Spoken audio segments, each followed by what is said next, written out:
Jin. Ouais, mais je trouve qu'on n'en voit pas assez à haut niveau en France. En fait. Oui, c'est vrai, totalement. Bah, Fireblade, c'est le meilleur représentant de toute façon du personnage en France. Et à ce titre, un joueur qui, certes, eh bien, un peu avec des résultats en dents de scie, et pourtant, ça l'empêche pas de briller. Et quand il brille, qu'est-ce qu'il le fait bien? Face à Nino, là, jusqu'à présent, il a quand même les 2 premiers rounds. Giant Swing, ça fait mal.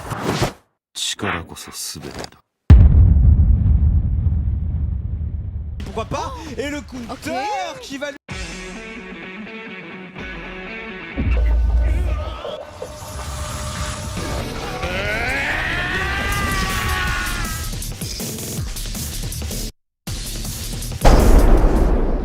Salut les gars, comment ça va? C'est Fireblade. Alors, du coup, cette vidéo, c'est un tournoi online organisé par KNE, ça s'appelle la KNE Cup. Et voilà, c'est un tournoi principalement que de français. Et on était à 392 participants, donc c'est beaucoup de français. Et j'ai le plaisir de vous annoncer que je suis arrivé cinquième tournoi. Online, en plus online. Donc ça veut dire que c'est très compliqué, les timings, les petits freezes, les micro-lags, tout ça et tout ce qui se passe en même temps. Donc ouais, c'était pas facile. Principalement sur un des matchs que vous allez remarquer, c'était celui de Nino. Le premier match, j'ai eu un lag, des prises et tout, c'était bizarre. Et alors au départ, les premiers matchs en tournoi, c'était pas du tout comme ça. Donc je sais pas, peut-être c'est d'un coup mon PC ou son PC, je sais pas, ou la connexion, j'en sais rien. Mais après, ça s'est mieux déroulé et on a très bien terminé le match. Du coup, j'ai gagné contre lui. Et après, Kuroten, il joue Reina et moi, je connais pas bien encore Reina. Voilà, c'est ma faute, j'ai pas encore bien travaillé le match-up. J'espère trouver le temps pour travailler ça bientôt. Voilà, et sinon il a très bien joué. Et voilà, du coup, appréciez la vidéo. Vous pouvez me follow sur les réseaux sociaux ici. Twitch, Twitter, Instagram et TikTok. Voilà. Merci les gars, ciao ciao. On a Do From Paris contre Boyka. On a Fireblade contre Nino. Donc là, Nino et Fireblade sont en place.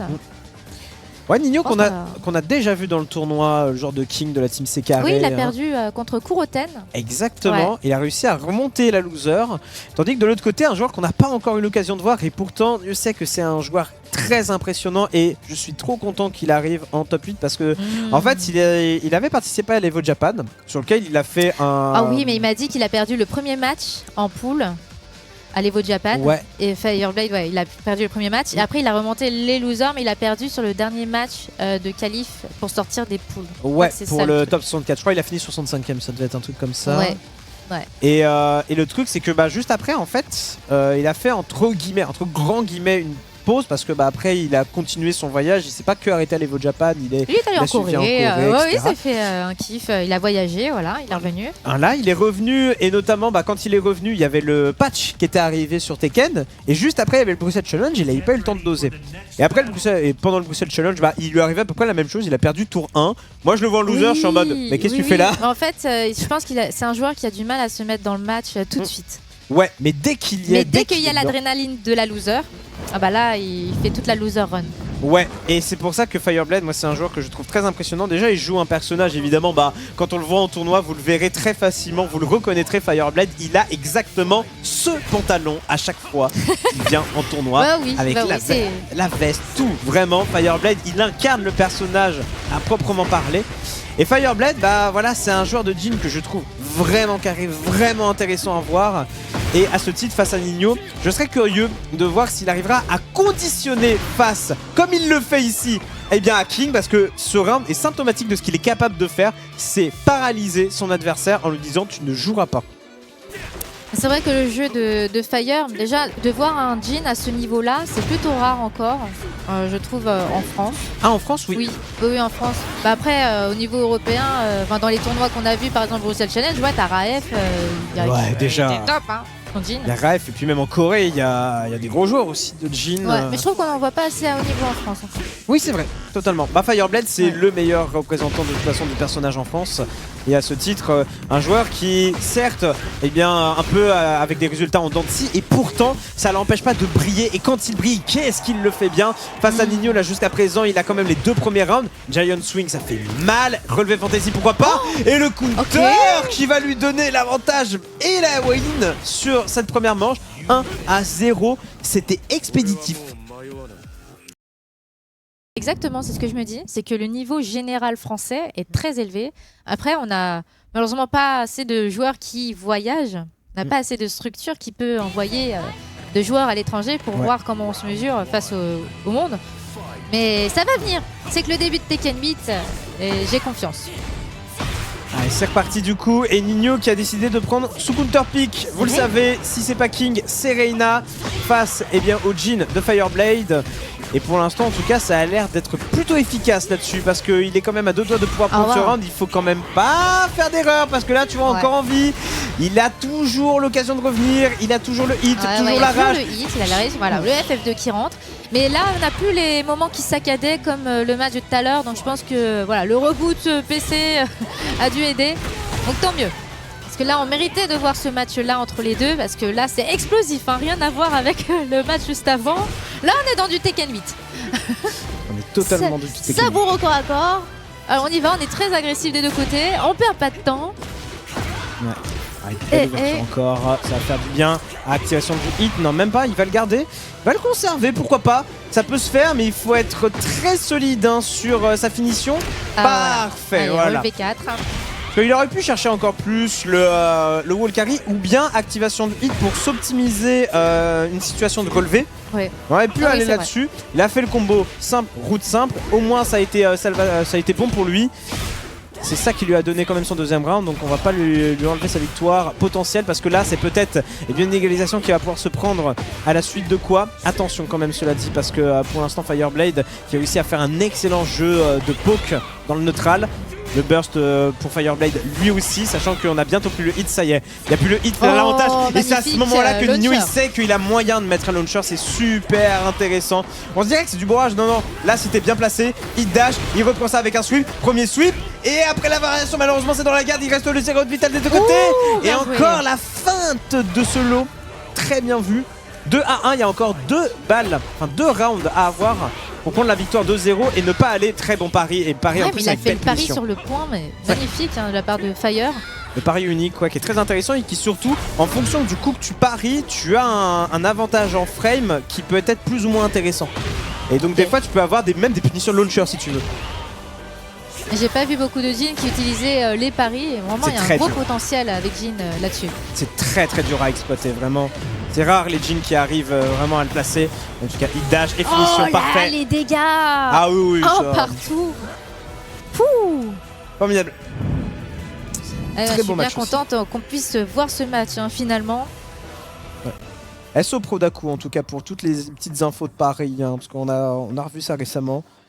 Alors, il y a beaucoup de gens investis qui donnent des conseils, je vous l'avais dit, Prodaku en fait partie également. Ah, Prodaku c'est un coach, c'est un sensei. Exactement. Bon, alors je suis une bonne et mauvaise élève. Ah, bah alors dis-nous tout. Bah, il était là à Lille dans le tournoi où j'étais. Ouais. Et il y a des fois où je m'autorise quelques dingueries. Voilà, il y a le côté en moi impulsif qui ressort et qui marche. Mais du coup, il est blasé de voir que ça marche parce que ça me donne raison. Et je sais que lui, mettre des frames, ça le démange. Sans doute que... Mais comment ça tu tapes alors que t'es un moins 6? Exactement ce qu'il m'a dit. Bah oui, voilà. Mais t'as pas le droit, c'est pas ton tour. Bah, si, j'ai le droit, j'ai tous les droits. La fameuse phrase, c'est pas ton tour. Mais si, c'est tout le temps mon tour. Qu'est-ce qu'il y a? C'est mon tour. C'est mon tour. Si j'y crois que ça marche, c'est mon tour. C'est les gamins insolents, mais c'est mon tour. Ben voilà, écoutez, il faut aussi apprendre à ne pas respecter. Il est vrai. Ah, du coup, là, il y a un partout. Et c'est un match de loser bracket. Donc là, c'est vraiment un match décisif. On va voir si le joueur de C carré va l'emporter ou pas. Ah, c'est carré. C'est carré. Moi, j'aime bien le nom de cette équipe. Moi, j'aime bien le nom et la team en elle-même. Oui, c'est des crèmes, c'est des cœurs. Allez, en attendant, ouais, pour l'instant, c'est pas assez carré malheureusement. C'est à l'avantage total de Fireblade avec encore bien, ce floor break qui lui donne un avantage considérable à la vie, plus de 50% avec cette nouvelle ouverture. En Fire plus, qui revient, le mur qui est complètement. tellement bon, optimisation, ça pourrait tuer s'il optimise ça bien. Ah non, malheureusement, mais c'est pas grave, il y a quand même la finition au point derrière. Avec le mur, vu à quel point il était proche, peut-être que ça devait être compliqué. Quoi qu'il en soit, il prendra quand même eh bien, sa place. Très belle garde, cela dit, et le combo quand même. Il faut se faire respecter côté Nino parce que là, c'est reverse 3-0 ou rien. Ah là, il doit imposer son jeu. La Fire, il a vraiment tout donné sur les deuxièmes. Oh, ok. Bah, ça, c'est le genre de choses qui m'en fout dans Tekken. Ça va faire mal. Il a vraiment bien exploité le terrain. Magnifique. Ouais. Le combo, il était prêt.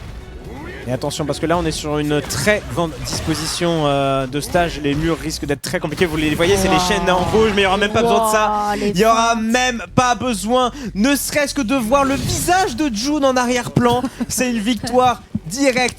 3-0 sur 7 manches et 2-1 pour Fireblade face à Nino. C'est carré, mais c'est carré. Nino malheureusement devra s'incliner à la 7ème place. GG à toi quand même. Bah franchement Nino, très belle place. Hein. C'est un joueur qui se sous-estime beaucoup. Tu vois, il dit qu'il n'a pas l'impression d'être un top player français. Et je lui dis, bah pourtant dans les derniers tournois que tu as fait, il avait gagné plusieurs tournois. Il a fait 4e tournoi au COF avec une centaine de joueurs qui ont fait le déplacement et tout. Et là, arriver top 8 sur un tournoi avec presque 400 joueurs, oui, si, je pense que tu peux te dire que tu es parmi les top français avec cette régularité. Mais dans sa tête, non. Et je pense que franchement, là, il a fait un très beau match contre Fire, même si le dernier match, il s'est fait dominer. Mais Fire, c'est un joueur qui a énormément d'expérience dans les tournois Tekken. Depuis, je sais au moins depuis Tekken 7. Je sais pas le parcours de Fire avant, mais il fait beaucoup de déplacements, beaucoup de tournois. Et donc, c'est un joueur qui, lorsqu'il est vraiment en train de mourir, vraiment quand il est en train de mourir en poule à l'Evo Japan, par exemple, c'est là qui dévoile tout son potentiel et toute la terreur qu'impose son Jin. Mais il a toujours besoin d'avoir cette adrénaline-là de je peux perdre là, je peux tout perdre là, pour être le Jin à 100% potentiel, tu vois. Ouais. Et Jin, enfin franchement, Fire, il faudrait qu'il apprenne à jouer comme ça, mais genre tout le temps. T'as besoin de changer. Ouais. Donc From Paris qui avance dans le bracket et qui va se retrouver en loser semi-final. Du coup, contre le gagnant de Kuroten ou de Fireblade. Ouais. Voilà. Ils peuvent lancer quand ils veulent, ces messieurs. Évidemment, parce qu'on a envie de les voir. J'ai très envie de voir ce match. Kuroten qui a perdu en winner face à Super Akuma, sur lequel il a malheureusement pas pu s'exprimer suffisamment, alors que c'était des rounds. Bah en fait, c'était des rounds super serrés, mais in fine, à chaque fois. C'était 2-0, mais c'était toujours serré en réalité. Donc le score faisait pas honneur à la prestation de Kuroten. Mais il peut toujours remonter les loser brackets et se rattraper. Et là, contre le style de Fireblade, j'ai bien envie de voir ce que ça donne. Je suis très chaud aussi. Très chaud de voir avec Fireblade, Jin, le Jin originel, hein, selon beaucoup. Le Jin originel. En même temps, j'ai pas vu de joueur plus passionné par Jin que Fireblade. Hein. C'est au point d'avoir le pantalon. C'est vraiment, quand il me parle de Jin, c'est un truc de fou, c'est son amour. Oui, bien sûr. Un vrai amour de gosse qui parle de son personnage préféré de tous les temps. Je jure que pour moi, il a le coussin souris avec les pecs de Jin. Je jure qu'il a ça. Ah, je t'en parlais avec sa custo de Lucie de Cyberpunk. Voilà, c'est ça. Ah. Ouais. Parce que moi, au début, je disais, moi, j'aurais dit gilet jaune, tu vois. Parce que quelque part, en vrai, ça ressemble pas mal, tu sais. Elle est là pour casser la tête de Jin. Why the fuck not? Avec en plus, c'est très bien joué, ça évidemment. Kuroten qui prend un lead de conséquent face à Fireblade et il prend surtout le premier round. Et ça fait plaisir, ça. Oh non, Reina gilet jaune. Gilet jauné. Gilet jauné. Ah non. Ah bien sûr. Elle a l'habitude de se taper en manifestation. Je t'assure que là, Jin à côté, elle peut pas faire long feu. C'est du 1v1, c'est tranquille pour elle. Non, pour l'instant, en tout cas, Kuroten il se débrouille extrêmement bien. Reste à terre, mais relevé fantasy quand même pour se faire respecter. C'est totalement le main a priori de Human. 0 de vital et le weak punish parce que relevé un petit peu trop Un petit peu trop touchy là quand même. Allez, balle de 1-0 en tout cas quand même pour Kuroten sur Yakushima qui, je rappelle, c'est pour remplacer les stages infinis parce que avant il existait des stages qui étaient sans bord. Oui, il n'y avait pas de bord, c'était infini Azur. Par exemple, il y avait Snowfall aussi, je sais plus comment il s'appelle, mais le niveau de la neige. Le fait est qu'on n'avait pas envie en termes de cohérence et bien du coup de mettre de stages infinis, mais on a Yakushima qui fait office de stage entre guillemets infini parce que les murs sont quasiment impossibles à voir. Et là, de toute façon, mur ou pas mur, dans tous les cas, en termes d'ouverture, de neutral, de confiance, de tout ce que vous voulez, Kuroten, c'est un 3-0 sec autoritaire, emballé, pesé. Arctic No Fall, merci à vous.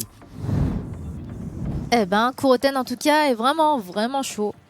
Mais comme je disais, Fire, généralement, il a besoin de cette adrénaline où il est sur le point d'être éliminé pour revenir. On va voir si ça va marcher face à Kuroten. Mais en tout cas, ouais, il gère très bien. Il a beaucoup mieux imposé son style agressif. Du coup, Human, notre cher réalisateur, a trouvé son main. Ça y est, c'est bon? Ça y est. Il a été convaincu. Après, tu sais que tu peux le mettre sur n'importe quel perso. Hein. Bah oui, le gilet, tu peux ça, le mettre partout. Ça, c'est une custo, tu sais. Tu fais ce que tu veux. Tu customises, tu mets la couleur que tu veux. Il était amoureux non pas d'un perso, mais d'une custo quand même. Ouais. Il est fort. Non, tu joues qui tu veux, mon bro. Mais tu lui surtout, mets le gilet que tu veux. Surtout, tu dois jouer Azucena. Voilà, c'est juste ça la réponse. Oh.